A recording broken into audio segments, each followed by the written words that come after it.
Good afternoon. I'd like to extend a very warm welcome to you all, whether you're in church, in which case please carry on with what you're doing, whether it's looking around, sitting, doing crafts. You're very welcome here. This is one of our regular 1 o'clock events at St Peter Mancroft.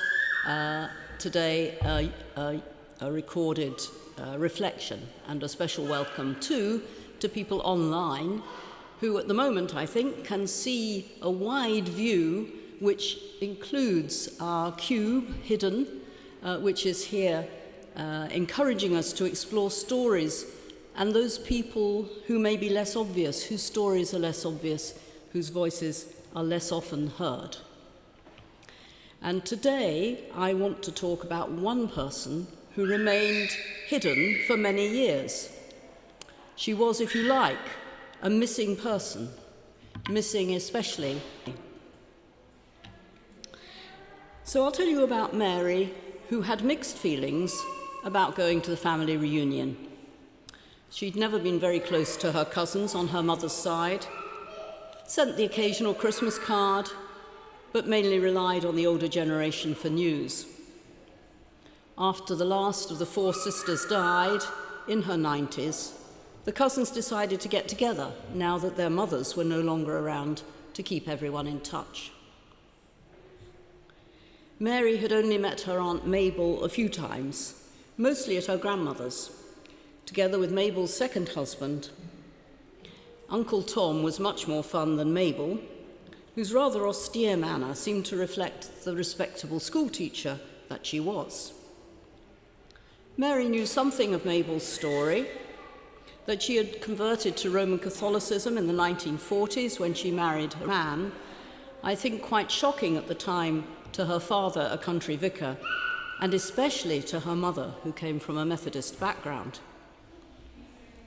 Mary knew that Mabel had seen tragedy, was widowed young with 3 small boys. Mary particularly remembered a rather strange remark that Mabel made to her when she was about 9. Mabel commented how lucky it was to have a daughter. It's an odd statement. Family reunions in middle age can be rather sombre because of the cousins who aren't there. Mary remembered Peter, who had died in his early 20s from cancer. Robert, Mabel's middle son, who died heroically in his 30s rescuing others from a fire at an Australian backpackers' hostel. And Jane, whose heavy smoking resulted in her death from lung cancer in her 40s. But on this occasion, as well as the missing names, there was an extra one. Tina. Who on earth was Tina?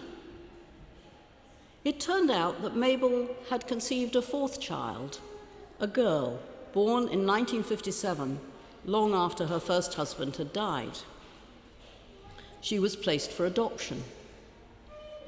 How had Mabel's 3 sons missed this addition to their family? Well, they said they were away at boarding school, and they took Mabel's word when she said she was caring for someone else's baby one Christmas holiday. Next time they came home, the baby had gone.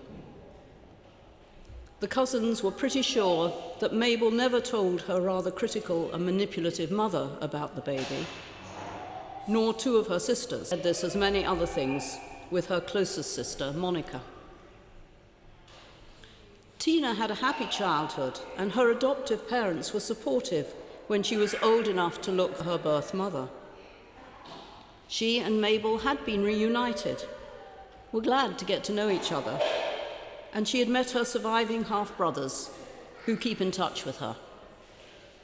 Not a missing person, but a discovered or returned one, a cousin Mary never knew existed. She remembered Mabel's comment about the good fortune of her own mother to have a daughter. How Mabel's heart must have ached for Tina as she said this. But Tina's life, and such an important part of Mabel's too, was completely hidden from some of her closest blood relatives. Mary was so pleased that she did at last understand a bit more about her rather forbidding aunt. though there was a slightly macabre twist to Tina's story. Her adoptive mother died in their 70s on the same day. Tina found that double bereavement especially hard because she had known Mabel for such a short time. Mary and Tina realized they must have met at Mabel without knowing of each other's existence. First cousins, hidden from each other. Mary and Tina kept in touch for a short time, and now Mary hears a little of Tina through one of her half-brothers. But Mary is so pleased that she knows about this surprise addition, which enriches her. She was glad to have gone to the reunion after all. Mabel and Tina's story is far from unique. Many families will have similar hidden stories, especially from the 1950s. Mabel was a respected teacher in a Roman Catholic school, which would have been awkward with an illegitimate daughter in tow. And there were other such births. Today, Mabel would probably have been supported to keep her baby, to enjoy her daughter, however difficult the situation. But I wonder what hidden secrets result from social pressure now. How much do people still hide parts of themselves, perhaps their sex or their sexuality, their ambitions, the people they really feel they are, because they think these aren't acceptable? Last Saturday, we celebrated Gay Pride here in Norwich, and it is wonderful to see so many people able to be themselves. But it does emphasize the struggle that many people continue to experience in an effort to fit in, to feel acceptable.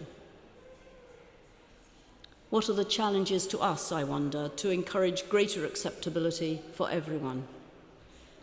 How open are we to different points of view and others? How careful are we not to criticize others for choices which in the end will enable them to flourish? Thank you for listening. Every blessing for the rest of your day.